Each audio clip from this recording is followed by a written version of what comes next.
in the traditions of religion, we tend to believe more in something long-lasting, like the soul. We know that in Buddhism, the notion of soul does not exist. You can call consciousness, you can imagine, you can identify consciousness with soul. You may even call consciousness your soul, with the condition that you know that its nature is only a cinematographic nature. Your consciousness is made of one instant flash manifestation. And if you understand like that, you are free to use any word, including soul. But if you use consciousness, you think of consciousness as something long-lasting, even the word consciousness is wrong. Consciousness, as well as object of consciousness, they manifest in such a way that look like cinema. And people in quantum physics, they begin to see clearly. So when we tend to believe that consciousness is permanent, the soul is permanent, and only the body perish, the soul continue like that for a long time, to go to the heaven or to go to the hell. That is the belief in eternalism.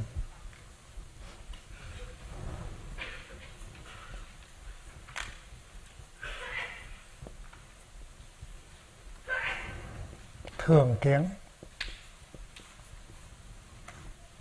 the view of permanence, which is a wrong view, because Buddhism proposes impermanence, and impermanence goes well with science, because science also acknowledges that everything is impermanent. They exist only in one flash. So that applies not only to consciousness, but to the world which is object of consciousness.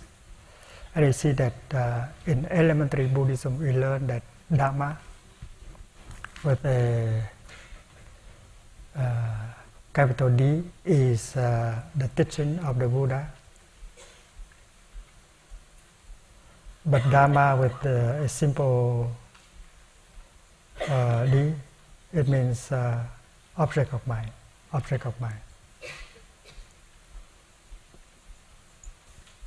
or knowable.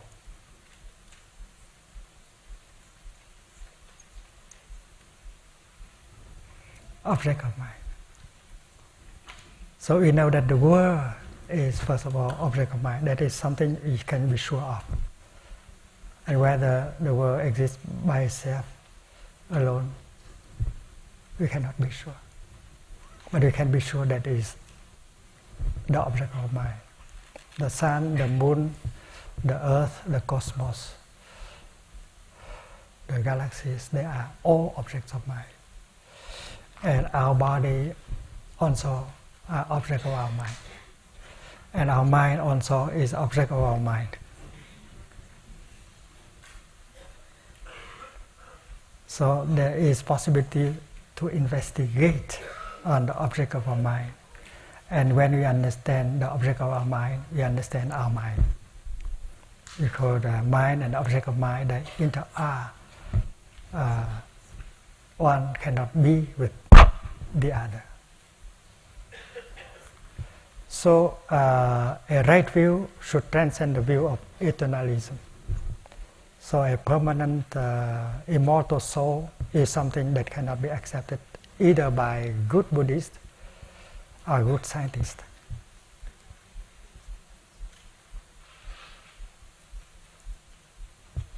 But the opposite view, that after this body disintegrates, you disappear altogether, that is another extreme. This is another wrong view, called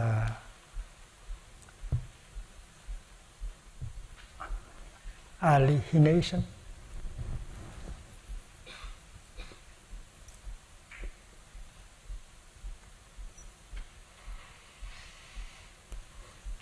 Annihilatism is okay, or you have to say annihilationism.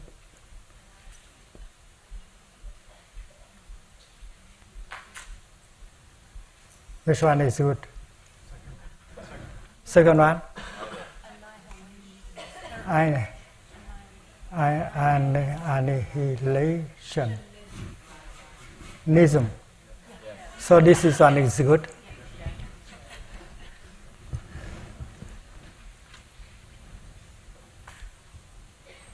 So this is an extreme, and this is another extreme. This is a wrong view, this is another wrong view. To say that you disappear altogether with your body is a wrong view. It's called a đoạn kiến.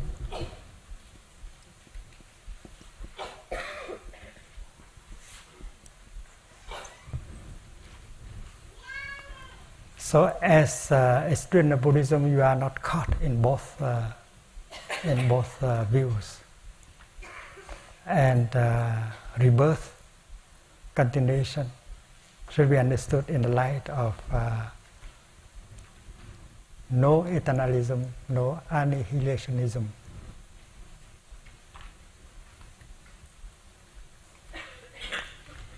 So the popular, the Buddhism of devotion, popular Buddhism may believe something, may adopt a more eternalistic approach.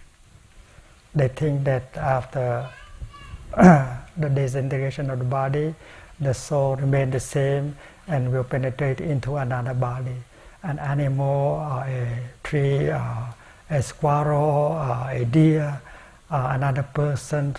That person may be white, may be black, may be brown, and so on. So that is naive if we stand from the viewpoint of right view.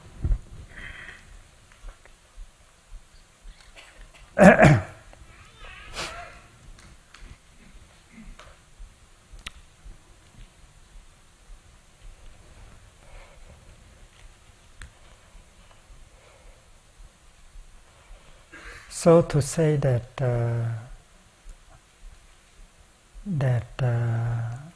after we die, we continue the same person in different forms of life,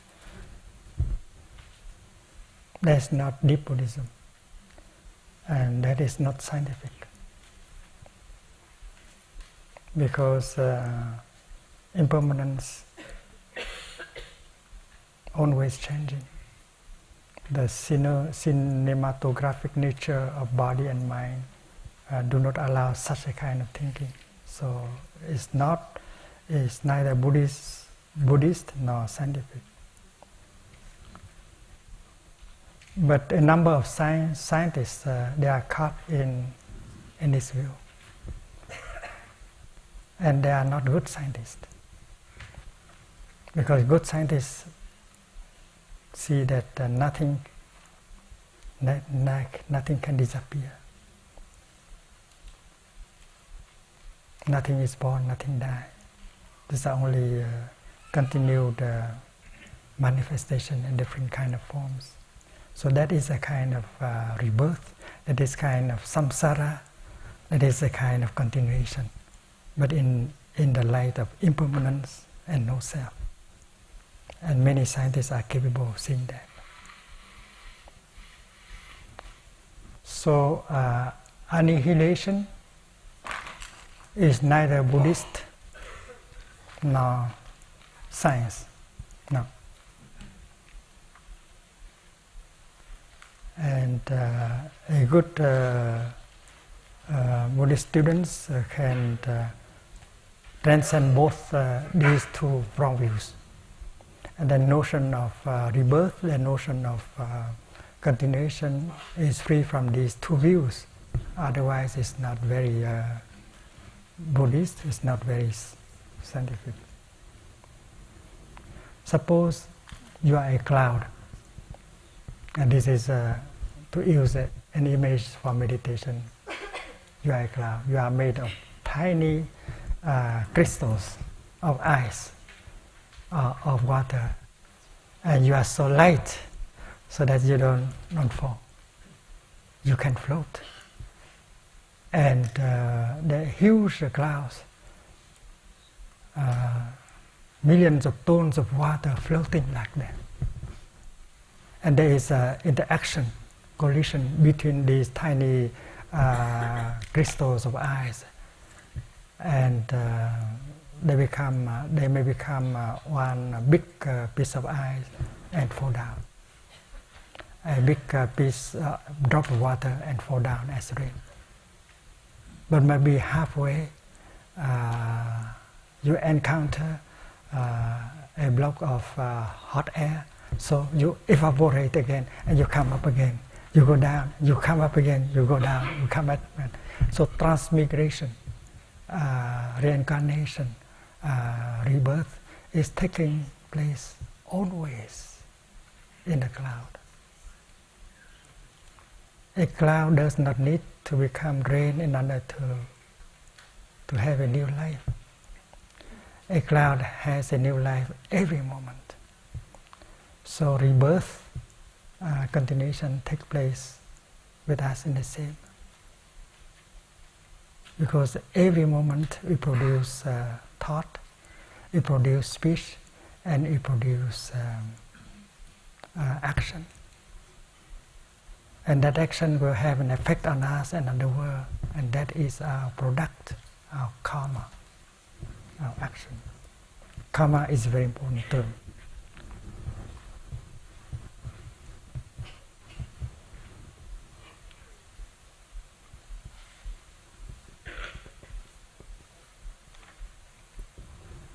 So look at that cloud, and if you think that that cloud just float and is the same cloud, that's not true.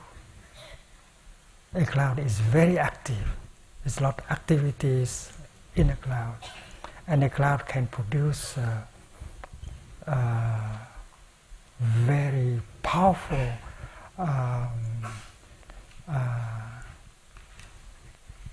energy.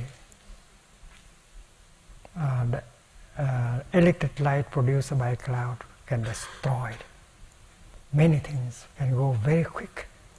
It's hotter than the heat created by a cloud is hotter than heat in the sun.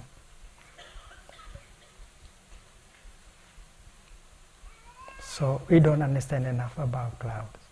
We have to learn more about clouds. And clouds are impermanent, and a cloud is very active. And birth and death, continuation, rebirth and rebirth, and birth and rebirth continue always, every moment in the cloud. And that will be helpful because we are like a cloud. In fact, there's a lot of cloud in us. And we continue to drink cloud every day. So birth and death are taking place in every moment of our daily life. We should not say that,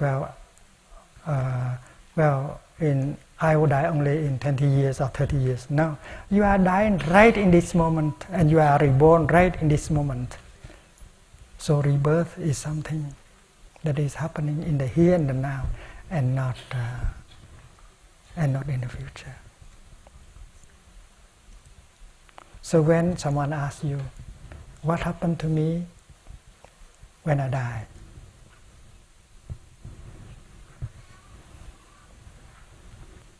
And you may help him or her by asking back a question, what happened to me in the here and the now? And if you know what happened to you in the here and the now, you can answer the other question very easily. You are undergoing birth and death right now.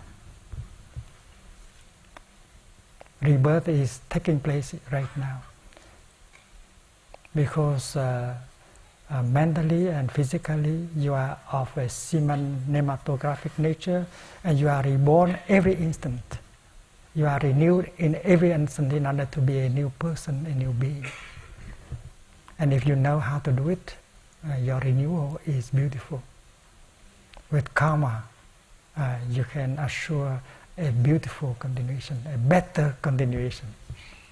If you know how to handle your thinking, your speech and your action, you will be more beautiful. And this is possible. That is action, that is karma. So the fact is that you don't need to wait until you die in order to see what happened to you. Look in the present moment, and you see that birth and death are going on in you at every moment, both in your body and in your consciousness. And if you really know what is going on in the present moment, the other question will be answered very easily. It's the same kind of answer.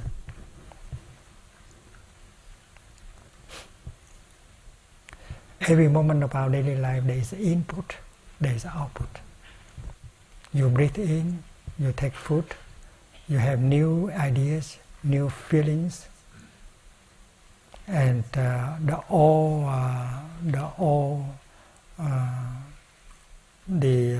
is output also. There are things that go out from you in terms of body, urine, air, water, and so the cosmos is going through you and renew you, and you are returning other things to the cosmos. You are renewing yourself at every moment. So birth and death does not wait. It is happening now, in the present moment.